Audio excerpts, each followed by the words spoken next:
प्रमुख प्रतिपक्षी दल नेकपा एमाले सरकारले सदनमा पेश गरेको नीति तथा कार्यक्रम वास्तविकताभन्दा सतही भएको भन्दै तर्कयुक्त तरिकाले चिरफार गर्न आफ्ना सांसदहरूलाई निर्देशन दिएको छ। बुधबार संसद भवन नयाँ बानेश्वरमा बसेको एमाले संसदीय दलको बैठकमा अध्यक्ष केपी शर्मा ओलीले सरकारको कार्यक्रम अहिलेको वास्तविकतालाई सम्बोधन गर्ने भन्दा पनि सतही मात्र भएको भन्दै व्यवस्थित तरिकाले नीति तथा कार्यक्रमको चिरफार गर्न सांसदहरूलाई निर्देशन दिनुभएको हो। ओलीले सरकारको कार्यक्रम नीतिमा आधारित भन्दा पनि कार्यक्रममा आधारित जस्तो देखिएको बताउनु भएको बैठकपछि एमाले प्रमुख सचेतक विशाल भट्टराईले जानकारी दिनुभयो। त्यस्तै ओलीले स्थानीय तहको निर्वाचनमा गठबन्धनको ठूलो घेराबन्दीका बीच आएको परिणाम सन्तोषजनक भए पनि थप सङ्गठित भएर आगामी निर्वाचनको तयारी गर्नुपर्ने बताउनु भएको भट्टराईले बताउनुभयो। अध्यक्ष ओलीले निर्वाचनमा पार्टीभित्रैबाट अन्तर्घात भएकाले बृहत रूपमा समीक्षा गरिनुपर्ने बताउनु भएको थियो। त्यस्तै उहाँले कूटनीतिक मर्यादा उल्लङ्घन गरेर अमेरिकी विदेश मन्त्रालयका उपमन्त्री ऊर्जा जियाले नेपालस्थित तिब्बती शरणार्थी क्याम्पमा पुगेर शरणार्थीहरूलाई उक्साउने काम गरेको आरोप लगाउनु भयो। यसले नेपालको परराष्ट्र नीतिको स्थापित मूल्य र मान्यतालाई खण्डित गर्ने काम भएको ओलीले बताउनु भएको प्रमुख सचेतक भट्टराईले जानकारी दिनुभयो। बैठकमा खास गरी भन्ने भने हाम्रो पार्टीका अध्यक्षले हालै सम्पन्न भएको स्थानीय तहको निर्वाचनको परिणामको बारेमा संक्षिप्त विश्लेषण गर्दै धेरै ठुलो घेराबन्दी र प्रतिकूलताका बीचमा नेकपा एमाले जुन परिणाम प्राप्त गरेको छ त्यो सन्तोषजनक नभए पनि त्यसले नेकपा एमालेलाई थप सुसङ्गठित भएर सुव्यवस्थित भएर सुविचारित भएर आगामी दिनमा थप निर्वाचनको लागि तयारी गर्नुपर्छ भन्ने निष्कर्ष उहाँले प्रस्तुत गर्नुभयो। त्यसै गरी समसामयिक राजनीतिक परिस्थितिको बारेमा पनि उहाँले केही चर्चाहरू गर्नुभयो र अहिले सरकारको तर्फबाट हिजो मात्रै प्रतिनिधि सभा र राष्ट्रिय सभामा प्रस्तुत भएको संयुक्त सदनमा प्रस्तुत भएको नेपाल सरकारको नीति र कार्यक्रमको सन्दर्भमा पार्टी अध्यक्षले सविस्तार त्यसको चर्चा गर्नुभयो, चिरफार गर्नुभयो र हाम्रो सांसदहरूलाई हाम्रो पार्टीको तर्फबाट व्यवस्थित तरिकाले तर्कयुक्त तरिकाले वस्तुसम्मत तरिकाले त्यसको चिरफार गरेर संसदमा प्रस्तुत हुन पनि उहाँले आग्रह गर्नुभयो। हाम्रा प्रस्तुतिहरू अध्ययनशील हुनु पर्यो, बौद्धिक हुनु पर्यो, खण्डन तर्कयुक्त हुनु पर्यो र अहिले सरकारले प्रस्तुत गरेको नीति र कार्यक्रम त्यो मुलुकको अहिलेको वास्तविकतालाई सम्बोधन गर्न सक्ने र मुलुकको वास्तविक चित्र प्रस्तुत गर्ने भन्दा पनि ज्यादा सतही भएको र त्यो नीतिमा आधारित भएर भन्दा पनि कार्यक्रममा आधारित जस्तो मात्रै देखियो, नीतिहरू त्यसमा खुलेनन् भन्ने खालको चर्चा चाहिँ उहाँले नीति र कार्यक्रमको सन्दर्भमा गर्नुभएको थियो। र सँगसँगै हालै मात्र पनि अमेरिकी उप विदेश मन्त्री को नेपाल भ्रमणमा केही हाम्रा परराष्ट्र नीतिका स्थापित मूल्यहरू जुन छन् त्यसलाई खण्डित गर्ने प्रकारको व्यवहारहरू भयो। हामी सधैँभरि हाम्रो परराष्ट्र नीति असंलग्न परराष्ट्र नीति छ। हामी जहिले पनि राष्ट्रिय हितलाई प्राथमिकता दिन्छौँ र हामी हस्तक्षेप र कुनै पनि देशको मामलामा हामी जहिले पनि असंलग्न रहँदै आएको स्थितिमा तिब्बती शरणार्थीहरूको क्याम्पमा पुगेर त्यहाँ जुन प्रकारको एउटा चाहिँ उक्साउने काम गरियो र नेपाली भूमिलाई प्रयोग गर्ने काम गरियो त्यो वास्तवमा बेठिक थियो भन्ने कुरा पनि हाम्रो पार्टीको अध्यक्षले यहाँ सविस्तार त्यसको चर्चा गर्नुभएको थियो। मूलतः आज उठेका विषयवस्तुहरू। त्यस्तै बैठकपछि एमाले नेता भीम रावलले सरकारको नीति कार्यक्रममा राखिएका संविधान र राष्ट्रहित विपरीतका कुराको प्रतिवाद गर्नुपर्नेमा ओलीले जोड दिनुभएको जानकारी दिनुभयो। उहाँले सरकारको तर्फबाट प्रस्तुत जुन नीति तथा कार्यक्रम छ त्यसका बुँदा उल्लेख गरिएका कुराहरूको बारेमा उहाँले चर्चा गर्नुभयो र विश्लेषण गर्नुभयो। त्यो विश्लेषण गर्दा जस्तो उदाहरणको लागि नेपालको स्वतन्त्र असंलग्न परराष्ट्र नीतिको विपरीत यो सरकारले भारतसँग गरेको संयुक्त सहमतिको अवधारणा अनुसार ऊर्जा उत्पादन त्यसको वितरण जस्ता काम गर्नेछ भन्ने कुरा उल्लेख गरेर नेपालको राष्ट्रिय सार्वभौमसत्ता स्वतन्त्रतामाथि आँच पुर्याएको छ भन्ने लगायत विभिन्न आर्थिक, राजनीतिक, सामाजिक पक्षमा उहाँले विश्लेषण गर्नुभयो र यस्ता संविधानको विपरीत नेपालको राष्ट्रिय हितका विपरीतका कुराहरू हामीले सशक्त रूपमा उठाउनुपर्छ भन्ने कुरा पनि उल्लेख गर्नुभयो र त्यसको साथसाथै कतिपय विषयहरूमा जुन विगतको सरकारले गरिसकेका कामहरू हुन् त्यसलाई अर्को किसिमले पुनरावृत्ति मात्रै गरेका छ। केही कुराहरू कतिपय कुराहरू भइसकेका कुराहरू अहिले सुरु गर्छु भनेको छ। यी यस्ता कुराहरू नमिल्दा कुराहरू पनि यसमा छन् भन्ने लगायतका कुराहरूको चर्चा गरेर बुदागत रूपमा उहाँले आफ्ना धारणा राख्नुभयो र सबै सदस्यहरूलाई स्वयंरूप सशक्त रूपमा पेश गर्नुको लागि उहाँले आग्रह गर्नुभयो। सरकारले मङ्गलबार सदनमा नीति तथा कार्यक्रम प्रस्तुत गरेको थियो भने नीति तथा कार्यक्रममाथि बिहिबारबाट संसदमा छलफल हुँदैछ।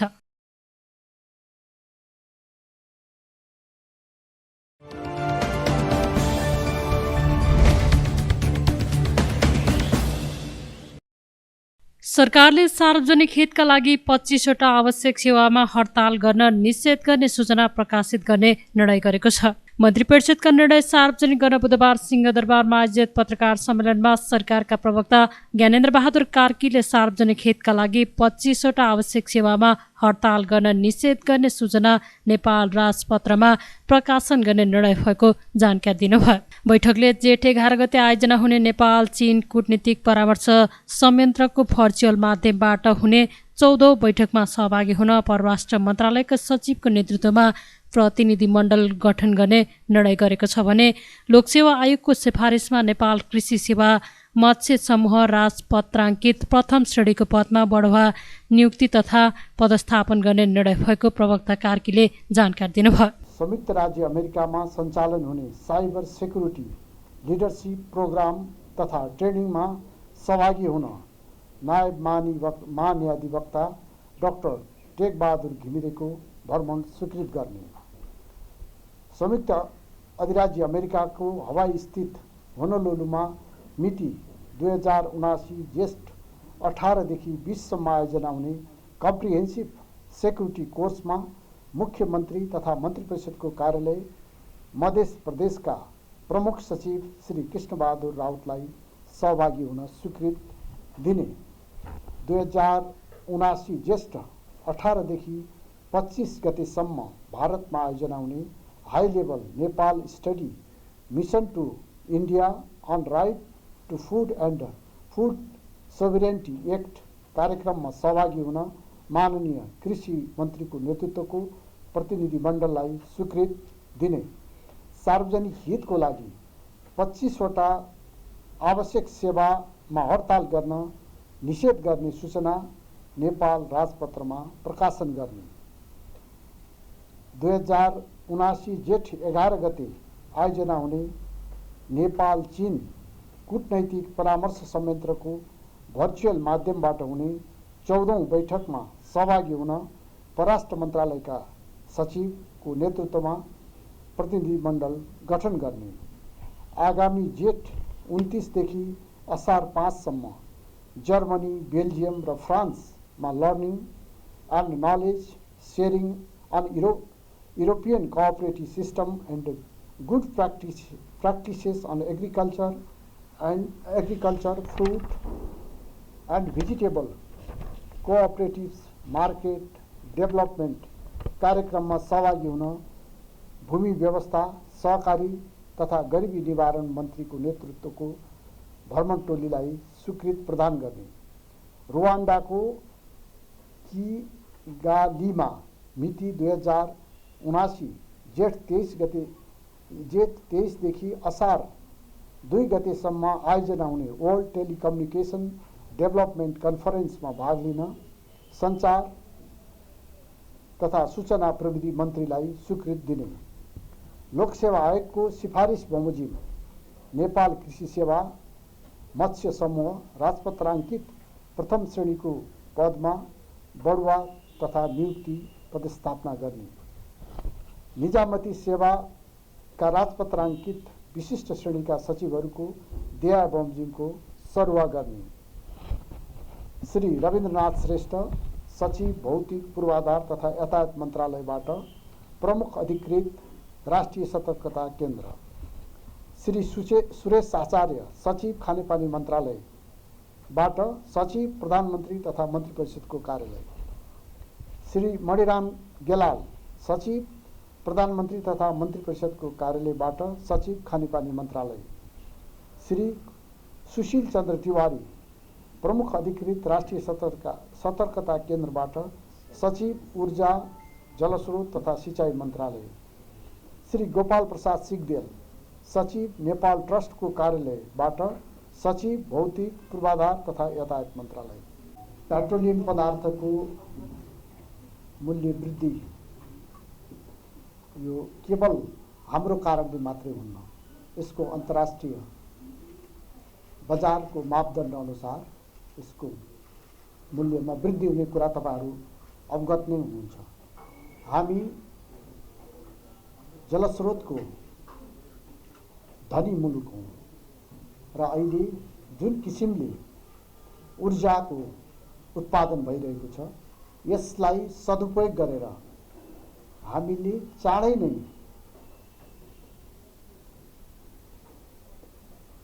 बिजुलीबाट चढ्ने गाडीहरू र हाम्रो भान्सामा पनि बिजुलीलाई प्राथमिकता दिएर अगाडि बढ्ने सरकारको नीति छ र हिजोको नीति कार्यक्रमलाई तपाईहरुले एकपटक पल्टाएर हेर्नुभयो भने पनि नीति कार्यक्रममा यसबारे स्पष्ट बोलिएको छ कि हामी आगामी दिनमा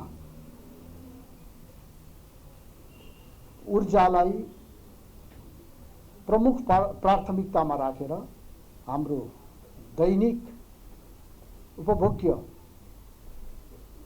दैनिक हामीले जुन हामीलाई चाहिने चाहे किचनमा होस् चाहे पेट्रोलियमको रूपमा हामीले जुन पेट्रोलियम पदार्थको प्रयोग गरिरहेका छौं ग्यासको प्रयोग गरिरहेका छौं त्यसलाई विस्थापन गरेर हामी एउटा सुन्दर सफा मुलुकको रूपमा यसलाई विकसित गर्नुपर्छ। त्यस दिशामा सरकारको ध्यान गएको छ र त्यस दिशामा सरकारको कदम अगाडि बढेको कुरा हिजोको नीति कार्यक्रमले पनि स्पष्ट पारेको छ।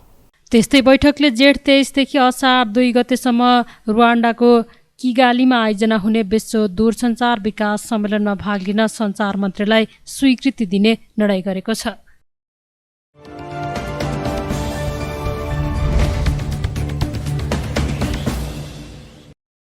पेट्रोलियम पदार्थमा भएको मूल्यवृद्धि फिर्ताको माग गर्दै संयुक्त विद्यार्थी संगठनले आयल निगम घेराउ गरेका छन्।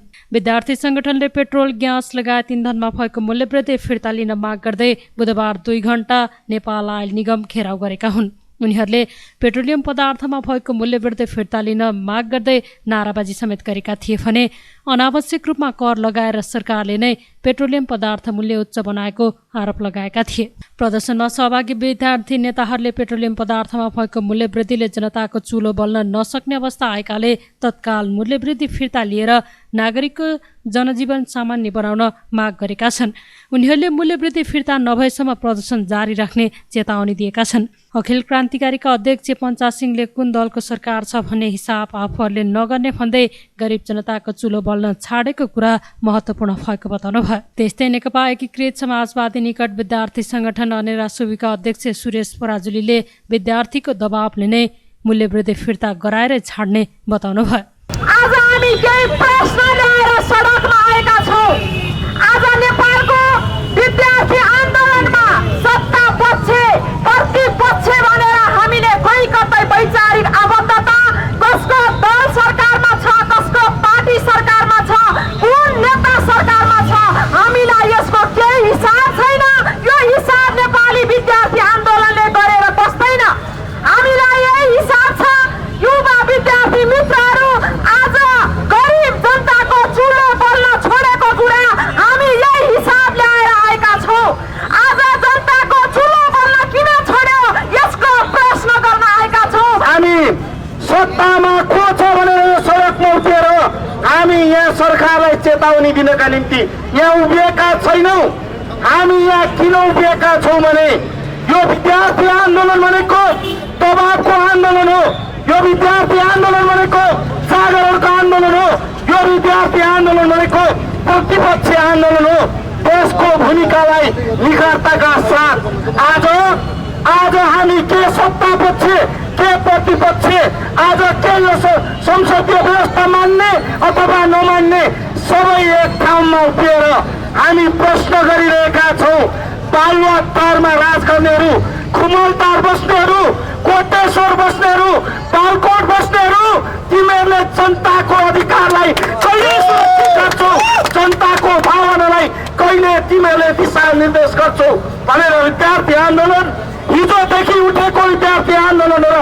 म भन्न चाहन्छु, आयल निगममा ठुलो भुँडी पल्टाएर बस्ने, कुर्सीको मोहमा बस्ने र आयल निगमको कुर्सीलाई आफ्नो करोडौं रुपियाँ खर्च गरेर किन्ने मान्छेहरू एकचोटि हेक्का गर, एकचोटि सोच, एकचोटि आफैलाई प्रश्न गरेर भन कि नेपाली जनताहरू, नेपाली विद्यार्थीहरू, गरिब जनसमुदायहरू आज सडकमा छटपटाइरहेका छन् र भनिरहेका छन् कि हाम्रो पेट्रोलियम पदार्थको मूल्य वृद्धि, एकचोटि सहमति भएको स्वचालित मूल्य वृद्धिलाई धच्ची उडाउनेहरूलाई खबरदार गर्नका निम्ति पनि यहाँ उभिएका छौँ र तिमीहरूले यो धच्ची उडाएर नेपाली जनतालाई जसरी करमाथि कर थुपरिरहेका छौ, आज बालुवाटारमा बस्नेहरूलाई पनि निन्द्रा लागिरहेको छैन। बालुवाटारमा बस्ने शेरबहादुर देउवालाई पनि निन्द्रा लागेको छैन। बालकोट बस्ने केपी ओलीलाई पनि निन्द्रा लागेको छैन होला। कोटेश्वर बस्ने माधव नेपाललाई पनि निन्द्रा लागेको छैन होला र कुमलटार बस्ने प्रचण्डलाई पनि निन्द्रा लागेको छैन। किनभने जनताका छोराछोरीहरू भोक भोकै करमाथि कर थुपाएर तपाईँको शासन प्रणालीलाई सधैँ जिन्दाबाद भन्न सक्दैनन्। निगमले पेट्रोल, डिजेल र मट्टीतेल प्रति लिटर 10 रुपियाँ वृद्धि गरिएको थियो भने खाना पकाउने एलपी ग्यासको मूल्य सिलिन्डरमा 200 रुपियाँले बढाएको थियो। मूल्य वृद्धिसँग 1 लिटर पेट्रोलको 180 रुपियाँ पुगेको छ भने मट्टीतेल र डिजेलको 163 रुपियाँ तथा 1 सिलिन्डर ग्यासको मूल्य 1800 रुपियाँ तोकिएको छ।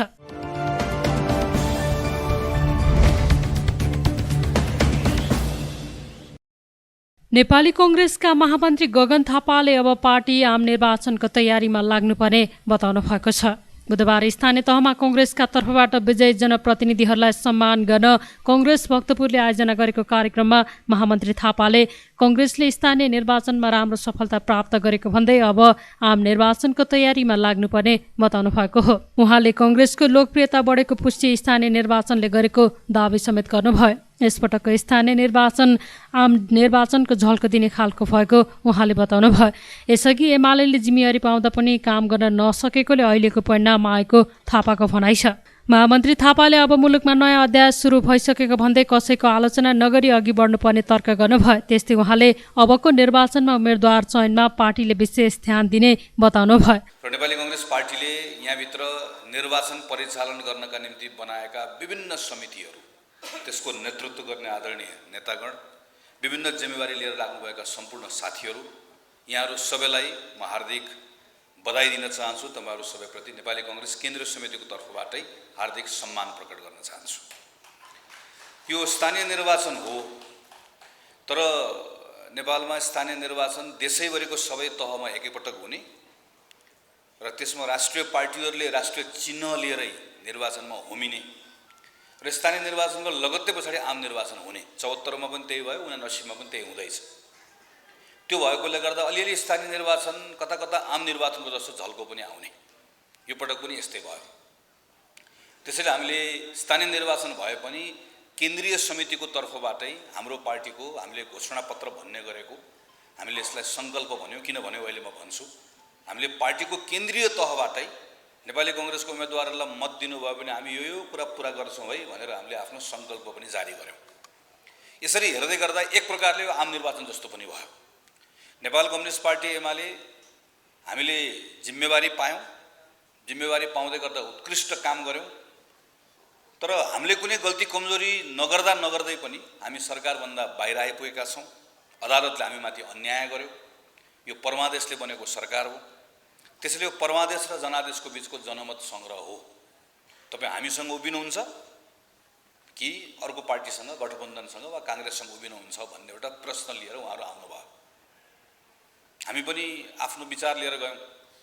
हामीले भन्यो 2074 मा नेपाल कम्युनिस्ट पार्टीले नेतृत्व गर्ने जिम्मा पायो, सङ्घमा पायो, प्रदेशमा पायो, स्थानीय सरकारमा पायो। यो 5 वर्ष उहाँहरूले नै नेतृत्व गर्नुपर्ने हो। हामीले त मूलतः प्रतिपक्षको जिम्मा पाएको हो। नेपाल कम्युनिस्ट पार्टी हाम्रो कारणले वा जनताको कारणले, मतदाताको कारणले, कसैको कारणले गर्दा टुक्रिएको होइन। उहाँहरूको घरभित्रको झगडा नितान्त उहाँहरूको कुरा हो। आफ्नो घर मिलाउन नसकेको हुनाले गर्दा उहाँहरू दुर्घटनामा पर्नुभयो। आफू मात्र पर्नु भने देशलाई पनि पार्नुभयो। त्यसकारणले गर्दा नेपालले प्राप्त गरेको 5 वर्षको जुन अवसर छ त्यो अवसर खेर गयो। नेपाली कांग्रेस पार्टीले पाएको जिम्मा पुरा गरेको छ। अब नेपाली कांग्रेसको पालो हो। तपाईँ हामीलाई विश्वास गर्नुहुन्छ भने हामीलाई मत दिनुहोस् भनेर हामीहरू आयौँ। हामीले मत पायौँ। नेपाली कांग्रेस पार्टीले करिब 2049 सालको जस्तो अभूतपूर्व यो पटकको स्थानीय निर्वाचनमा सफलता प्राप्त गरेको छ। हामीले कति सिट सङ्ख्या प्राप्त गर्यौँ भन्ने मात्र होइन, हाम्रो लोकप्रिय मत भनेर जसलाई हामी भन्छौँ, नेपाली कांग्रेसलाई मतदान गर्ने मतदाताको सङ्ख्यै बढेको छ। कहिलेकाहीँ के हुन्छ भने हामी सिट बढी जित्छौँ, मतदाता बढेको हुँदैन। तर यो पटक सिट बढी जितेको मात्र होइन, हाम्रो मतदातै बढेको छ। हामीलाई मतदान गर्नेको सङ्ख्या बढेको छ। नेपाली कांग्रेसले को लोकप्रियता बढेको छ। यो निर्वाचनबाट त्यो कुरा प्रमाणित भएको छ। यो चरण सकियो। अब हामीले आम चुनावको तयारी गर्नुपर्ने छ। प्रदेशको चुनावको तयारी गर्नुपर्ने छ। मङ्सिर वा फागुनमा हामीले चुनाव सरकारले केही दिनमा निर्णय गर्ला, हामी निर्वाचनमा जान्छौँ। अब स्थानीय निर्वाचन पनि सकियो, हामीले सफलता प्राप्त गर्यौँ। हामी अहिले संसदमा हामी छौँ, प्रदेशको सरकारहरूमा हामीले चलाएका छौँ। त्यसले अब हाम्रो जिम्मेवारी फेरिएको छ।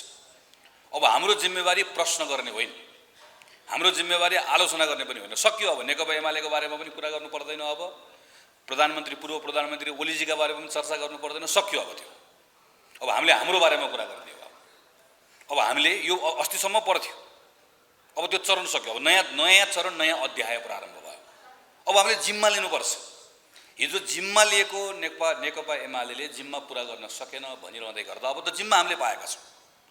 अब सङ्घको सरकार पनि सही ढङ्गले चलाउन सक्नुपर्छ, प्रदेशको सरकार पनि सही ढङ्गले चलाउन सक्नुपर्छ। समयमा चुनाव गराउने र चुनाव पछाडि हिजो के गर्यौँ भनेर होइन, अब वा हिजो कसले के गरेन भनेर होइन। नेपाली कांग्रेस पार्टी निर्वाचित भएर आयो भने 5 वर्ष जिम्मा पाउँदा हामीले आफूले गरेको गल्ती पनि कसरी दोहोऱ्याउनौँ, अरूले गरेको गल्ती पनि कसरी दोहोऱ्याउनौँ र 5 वर्ष हाम्रो सरकारको पालोमा देश र जनताले के पाउँछ भन्ने कुरा भन्नु पनि पर्छ, बुझाउनु पनि पर्छ, आश्वस्त पनि पार्नुपर्छ। अब बाँकी रहेको 5-6 महिनाको समय हामीले यो काम गर्ने हो।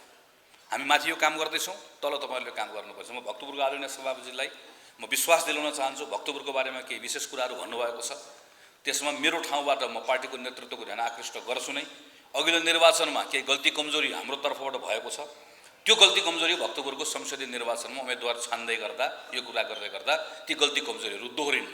भक्तपुरले जे चाहन्छ, तपाईँहरूले जे चाहनुहुन्छ त्यही अनुसारले हामीले उम्मेदवारी पनि चयन गर्छौँ। तपाईँहरू अब यो कार्यक्रम आज भोलिको बधाईको कार्यक्रम सकिएपछि अब तपाईँहरू आम निर्वाचनमा खटिने कुरा सुरु गर्नुपर्छ। थापाले स्थानीय तहमा पार्टीले घोषणा गरेका कार्यक्रमलाई कार्यान्वयन गर्न जनप्रतिनिधिहरू गम्भीरतापूर्वक लाग्नुपर्नेमा जोड दिनुभयो।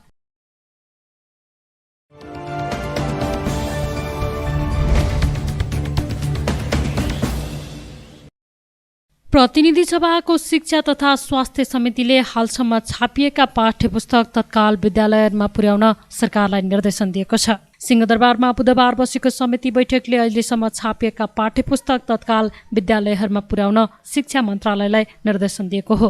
त्यस्तै बैठकले छाप्न बाँकी कामलाई तुरुन्त अघि बढाई 1 महिनाभित्र छापेर सबै विद्यालयमा पुर्याउन पनि निर्देशन दिइएको समिति सभापति जयपुरी घरतीले जानकारी दिनुभयो। उहाँले पाठ्यपुस्तक नपाउने समस्याको दीर्घकालीन समाधान खोज्न सुझाव दिनुभयो भने पाठ्यपुस्तक वितरणको जिम्मा स्थानीय तहलाई दिनुपर्ने सुझाव दिनुभयो। तत्काललाई यो जति छापिएको छ, छापेकोलाई तुरुन्तै पुर्याउनु पर्यो र छाप्न बाँकी जति छ, तपाईँले भनेको 35 लाख, अम्बानीज्यूहरूले त अरू पनि रेकर्ड लिनुभएको छ, जति छापिएको छैन त्यसलाई तुरुन्तै छाप्नको लागि जसले जिम्मा लिएको छ, जसले ठेक्का लिएको छ, त्यसले अरू प्रेसरलाई पनि दिएर तुरुन्तै 1 महिनाभित्र छापाएर विद्यार्थीहरूको हातमा पुस्तक छपाउनको लागि, पुर्याउनको लागि हाम्रो समितिबाट म निर्देशन दिन चाहन्छु।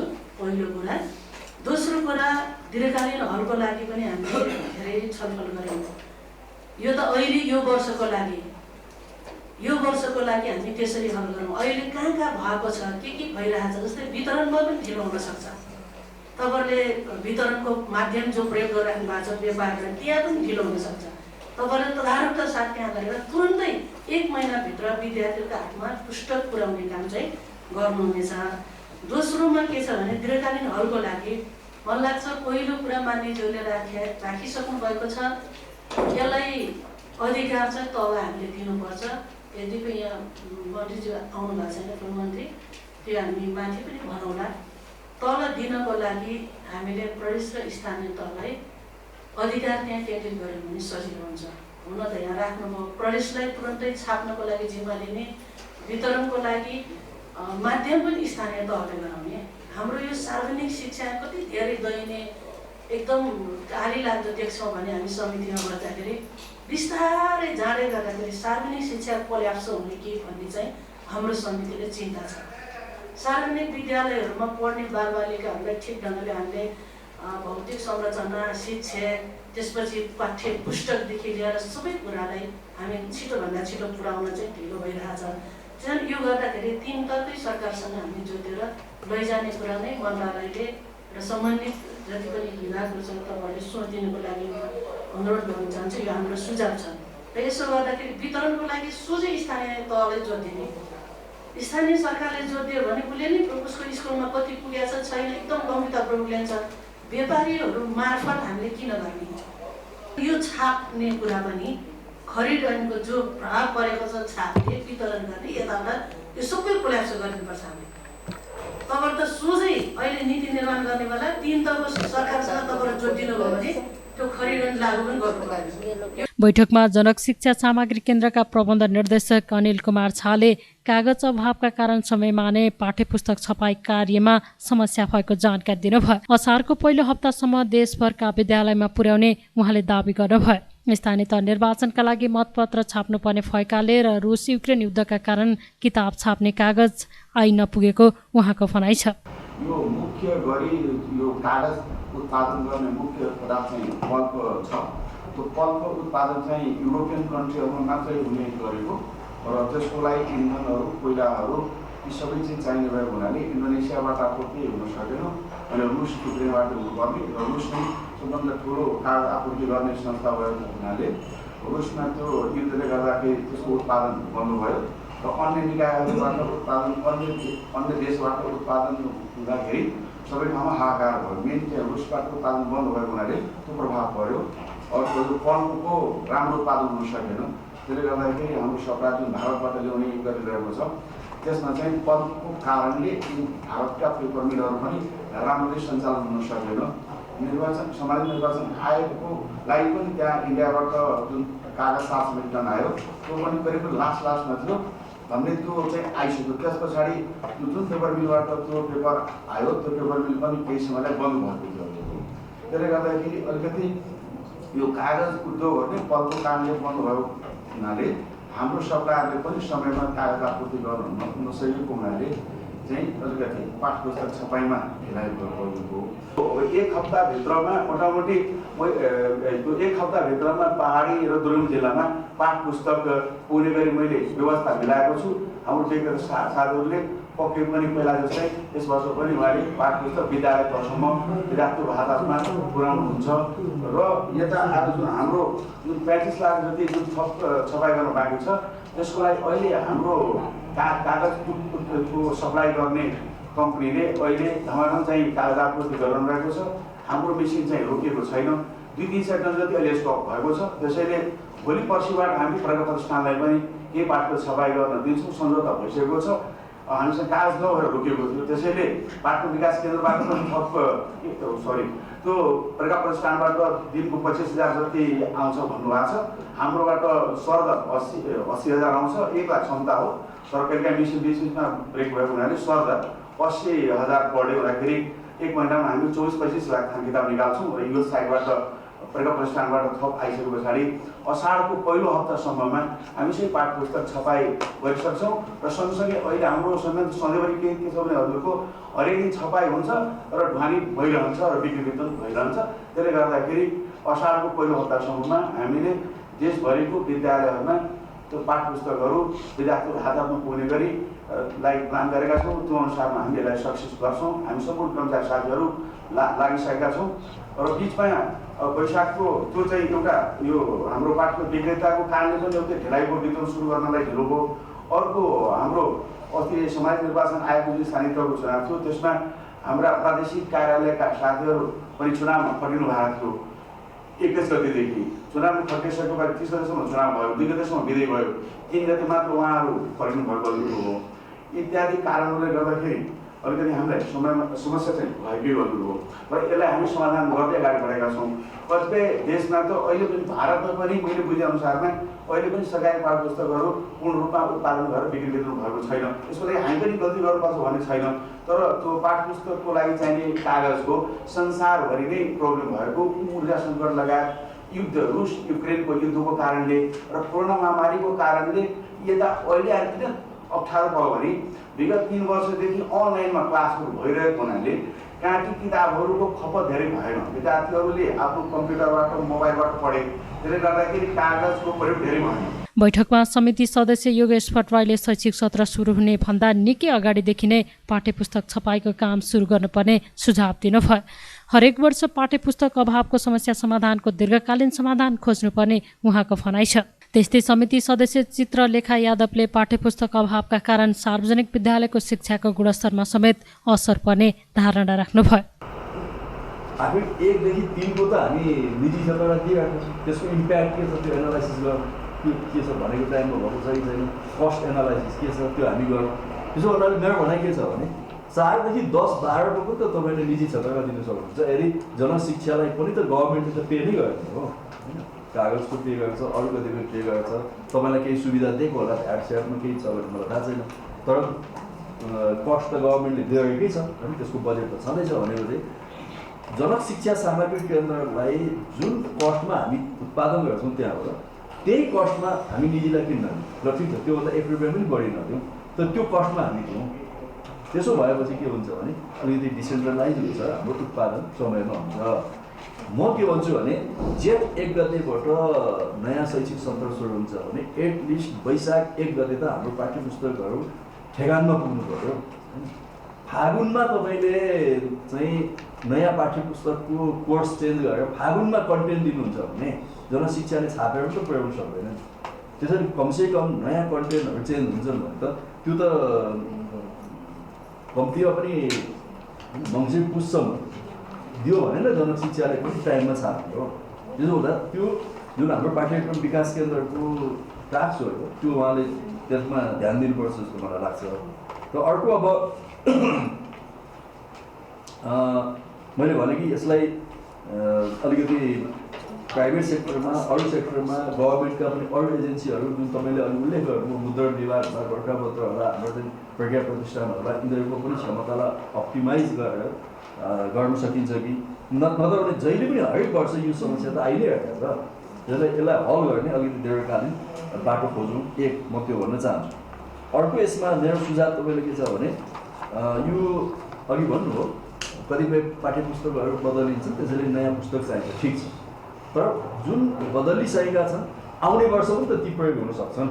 त्यसो भने त्यसको एउटा क्याम्पेन गरौँ न, त्यसको क्याम्पेन गरौँ। विद्यार्थीहरूको हातमा समयमा हामीले अझसम्म पुर्याउन सकेका छैनौँ भने अरू चाहिँ आधुनिक गुणस्तरीय शिक्षाका जुन चाहिँ माध्यमहरू छन्, जुन उपायहरू छन्, जुन तरिकाहरू छन्, जुन शैलीहरू छन् होइन, त्यो हामीले कहिलेसम्म पुर्याउँछौँ? यो शिक्षा जबसम्म चाहिँ प्रभावकारी हुँदैन तबसम्म चाहिँ मलाई लाग्दछ मुलुक उँभो लाग्दैन। भनाइ पनि छ नि, शिक्षा बिग्रे देश बिग्रिन्छ, शिक्षा सप्रिए देश सप्रिन्छ। तर हामी कस्तो भयौँ भने कि पाठ्यपुस्तक पनि समयमा विद्यार्थीको हातमा दिन नसक्ने हो। अब कुरो र यहाँ सरकारी र बोर्डिङ स्कुलको पनि कुरो चाहिँ आयो होइन। एकताका हामी सबैले भन्थ्यौँ नि होइन, सबैका छोराछोरी चाहिँ नेता कर्मचारी सबैका छोराछोरी चाहिँ सरकारी स्कुलमै चाहिँ पठाउनुपर्छ, त्यही पढ्नुपर्छ भन्ने कुरा। तर मलाई के लाग्छ भने यस्तो अवस्थामा छ हाम्रो सरकारी स्कुलहरू कि पाठ्यपुस्तक चाहिँ हामी समयमा पुर्याउन सक्दैनौँ। त्यहाँ सबैको छोराछोरीलाई पढ्न पठाउनु भन्दा पनि त्यहाँको अवस्था र स्थितिमा सुधार हुनु पर्यो, गुणस्तरीय शिक्षा हुनु पर्यो। गुणस्तरीय शिक्षा भएको ठाउँमा त विद्यार्थीहरू जानको लागि त मारामार गर्छन् नि, अभिभावकहरू त्यही पठाउन खोज्छ। जस्तो फर इक्जाम्पल हाम्रो बुढा नीलकण्ठ स्कुल छ होइन, त्यहाँ त छ नि त सरकारको त ठुलो हिस्सामा त्यहाँ अनुदान जान्छ। त्यसकारण मेरो के भनायो भने यो इच्छा शक्तिको चाहिँ यहाँ पूर्ण रूपेण अभाव देखिन्छ। छलफलमा शिक्षा विज्ञान तथा प्रविधि मन्त्रालयका सचिव प्रमिला देवी वज्राचार्यले कागजको समस्याका कारण नै समयमा पाठ्यपुस्तक छपाई गर्न नसकेको भन्दै यसको समाधानमा मन्त्रालय लागिरहेको जानकारी दिनुभयो।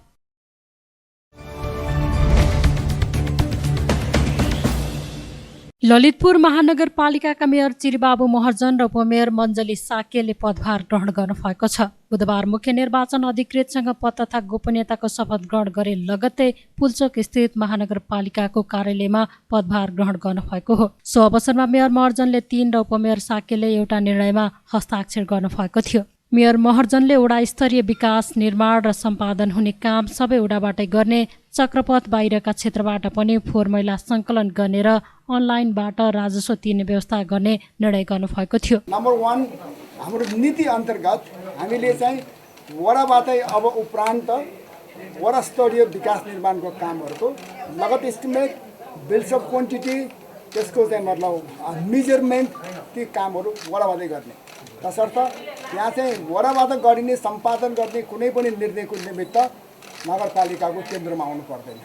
विकेन्द्रीकरणको सिद्धान्त चाहिँ हामीले कार्यान्वयन गरौँ, नम्बर 1। नम्बर 2, अहिलेसम्म हामीले चक्रपथभन्दा बाहिर हामीले फोहोर सङ्कलन गर्न हामी सकिरहेका थिएनौँ। त्यो नसक्नुको कारण हामीसँग पूर्वाधारको कमी थियो। तसर्थ अहिले हामीले चाहिँ कम्प्याक्ट ट्रकहरू किन्यौँ। तसर्थ अब कम्प्याक्ट ट्रकको डेलिभरी चाहिँ विदिन नेक्स्ट 3 विक्समा हुन्छ भन्ने चाहिँ हाकिम साहबले अहिले जानकारी गराउनुभयो। तसर्थ 3 विक्स पछि हामी चाहिँ 29 वडामा, त्यसमाथि पनि पर्टिकुलरली चक्रपथभन्दा बाहिरको वडाहरूमा चाहिँ हामी फोहोर कलेक्सन एउटा सेड्युल बनाएर, एउटा रुटिन बनाएर नियमित तौरले हामी गर्छौँ। अनि तेस्रोमा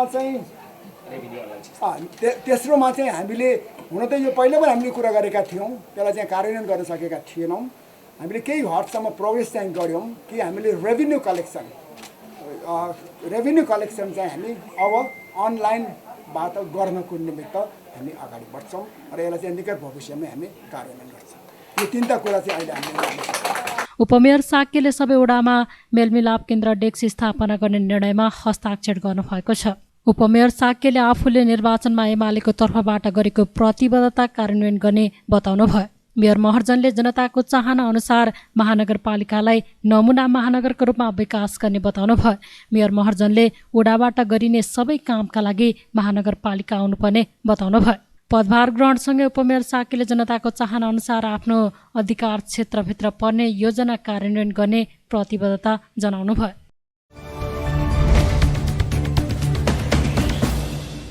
नेपाली कांग्रेसका महिला केन्द्रीय सदस्यहरूले बलात्कार सम्बन्धी मुद्दाको हदम्याद बढाउनु पर्ने भन्दै सरकारको ध्यानकर्षण गराएका छन्।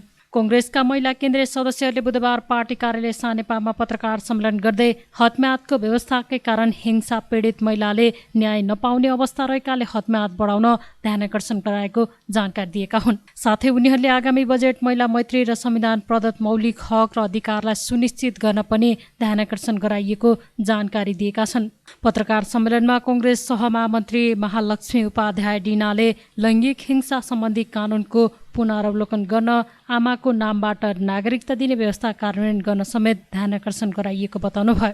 लैङ्गिक हिंसा करणी, जबरजस्तीकरण र बलात्कार सम्बन्धमा हाम्रो विशेष ध्यान गएको छ। महिलामाथि भइरहेको जघन्य अपराध, करणी, जबरजस्तीकरणी र बलात्कारका घटनाहरू दिन प्रतिदिन व्यापक रूपमा बढिरहेको देखिन्छ। महिला विरुद्ध हिंसामा विशेष गरी बलात्कारको घटनाबाट पीडित मध्ये करिब 80% 18 वर्ष मुनिका बालबालिकाहरू भएको तथ्याङ्कले देखाएको छ। कानुनी जटिलता, कानुनको कार्यान्वयनमा उदासीनता, फितलोपन, हदम्याद, प्रमाणको सङ्कलन र मूल्याङ्कनमा भएको ढिलासुस्ती र कमी कमजोरीले अपराधीहरूको उन्मुक्ति भएको हो भन्ने हाम्रो अहिलेको ठहर छ। तसर्थ उक्त विषयमा सुधार गर्दै पीडितलाई न्याय दिन वर्तमान कानुनमा रहेको हदम्याद सम्बन्धी व्यवस्था व्यावहारिक र न्यायसङ्गत समेत नदेखिएकोले विद्यमान व्यवस्थालाई पुनरावलोकन गरी अपराधीलाई कडा कारबाही र पीडितलाई क्षतिपूर्ति सहितको न्याय दिलाउने व्यवस्था प्रभावकारी र परिणाममुखी बनाउन हामी अनुरोध गर्दछौँ। बाल यौन दुराचार, करणी, जबरजस्तीकरण र बलात्कार जस्ता जघन्य घटनाको दोषी उप हुने विद्यमान कानुनी व्यवस्था र सजाय सम्बन्धी थप कडाई गरिँदा अपराध न्यूनीकरणमा मद्दत पुग्न सक्ने हाम्रो भनाइ छ। 2 स्वास्थ्य सम्बन्धमा नेपालको संविधानको धारा 38 को महिला हक बमोजिम सुरक्षित मातृत्व र प्रजनन स्वास्थ्य अधिकारको सुनिश्चित नेपालको संविधानले गरेको छ।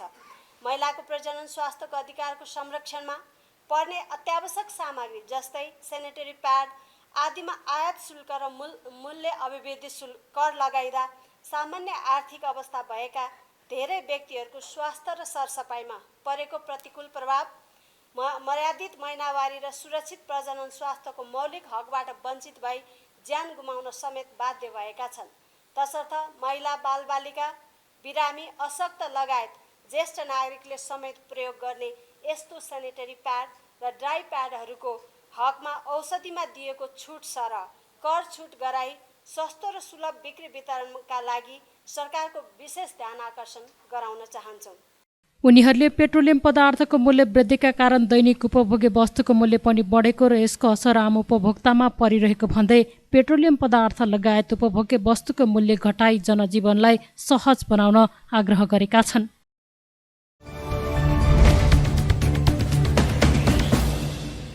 देशभक्त जनगणतान्त्रिक मोर्चाले पेट्रोलियम पदार्थको निरन्तरको मूल्य वृद्धिले मुलुक सङ्कटमा पुगेको जनाएको छ। बुधबार काठमाडौँमा पत्रकार सम्मेलन गर्दै मोर्चाले पेट्रोलियम पदार्थको निरन्तरको मूल्य वृद्धि र यसको कारण महँगी बढेकाले मुलुक सङ्कटमा पुगेको जनाएको हो।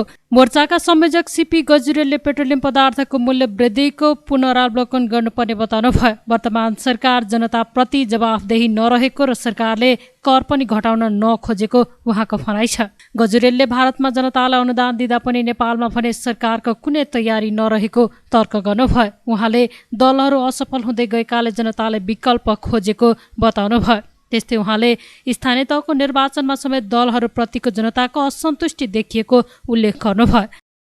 भर्खरै नेपालमा स्थानीय निकायको निर्वाचन भएको छ, स्थानीय तहको निर्वाचन भएको छ र केही मानिसहरू चाहिँ धुमधामका साथ विजय उत्सव पनि मनाइरहेका छन्। केही हजार मान्छेहरू अबिर दलेर फुलमाला लगाएर विजय उत्सव मनाइरहेका छन्। त्यो क्रम अझै पनि सकिएको छैन, केही ठाउँमा चाहिँ अझै परिणाम आउन बाँकी नै छ। तर केही हजार मानिसहरूले चाहिँ त्यो उत्सव मनाए पनि आम जनताको स्थिति चाहिँ उत्सव मनाउने खालको रहेन। नेपाली जनता असाध्यै दुखित भएका छन् र उनीहरू चाहिँ पीडित भएका छन् र देश एउटा सङ्कटबाट गुज्रिरहेको छ।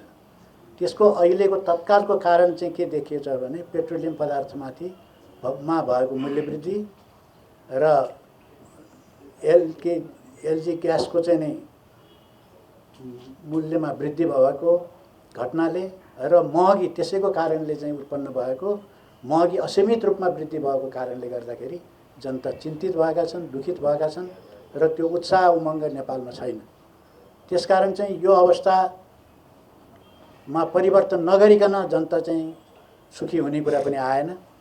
त्यस हुनाले हामीले यतिखेर यो कार्यक्रमको आयोजना गरेर यो सरकारलाई के गर्न चाहेका छौँ भने यो मूल्य वृद्धिलाई रोल ब्याक गर्नुपर्छ। किनभने योभन्दा अगाडि पनि मूल्य वृद्धि हुन्थ्यो, तर मूल्य वृद्धि हुँदाखेरि लिटरमा 50 पैसा 1 रुपियाँ वृद्धि हुन्थ्यो। त्यो हुँदा पनि ठुल्ठुला विरोध कार्यक्रमहरू हुन्थे। तर अहिले त मूल्य वृद्धि कसरी भएको छ भने एकैचोटि 10 रुपियाँ, एकपल्ट 10 रुपियाँ अनि त्यहाँबाट अर्कोपल्ट थपिदियो अर्को 10 रुपियाँ।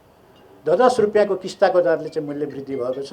यो नेपालमा कहिल्यै हुँदैन थियो र यो चाहिँ यो सरकारको चाहिँ जनताप्रतिको चाहिँ जवाफदेही छैन। जनतामाथि दबाब झन् बढाउँदै लैजाने, उनीहरूलाई झन् गरिब बनाउँदै जाने र उनका सङ्कटमाथि सङ्कट थपिदिने काम सरकारले गरेको कुरा प्रष्ट हुन्छ। उहाँले काठमाडौँ लगायत देशका विभिन्न स्थानमा कम मात्र मत खस्नु चिन्ताको विषय भएको बताउनु भयो।